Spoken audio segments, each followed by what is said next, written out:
அமெரிக்காவுக்கும் ஈரானுக்கும் வார் நடந்துட்டு இருக்கு. இதனால வேர்ல்டுல இருக்கிற எல்லாருமே விலைவாசினால பாதிக்கப்பட்டிருக்காங்க.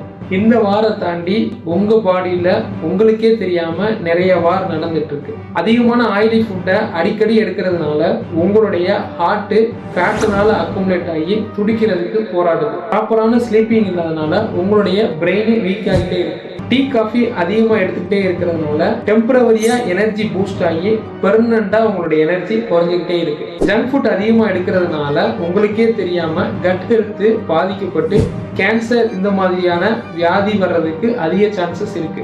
ஆனா இது எல்லாமே உடனே நடக்குமா? இல்ல நான் நல்லா தான் இருக்கேன், எனக்கு ஹெல்த்ல எந்த பிரச்சனையும் இல்லை, நான் ஓகே தான் அப்படின்னு சொல்றவங்க தான் சடனா ஹாஸ்பிட்டலைசேஷன் ஆறாங்க.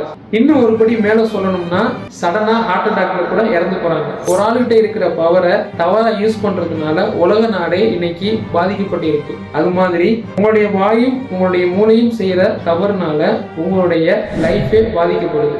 இது எல்லாத்தையும் எப்படி ஓவர் கம் பண்ணணும் அப்படின்னா உங்களுடைய ஹேபிட் பேட்டர்னை சேஞ்ச் பண்ணணும். உங்களுடைய ஹேபிட் பேட்டர்னை சேஞ்ச் பண்றதுனால நீங்களும் ஹெல்த்தியா மாறலாம். உங்களுக்கு கடவுள் நம்பிக்கை இருந்தது அப்படின்னா இப்ப நடக்கிற வாருக்காகவும் உலக அமைதிக்காகவும் ஒரு நிமிஷம் ப்ரேயர் பண்ணுங்க.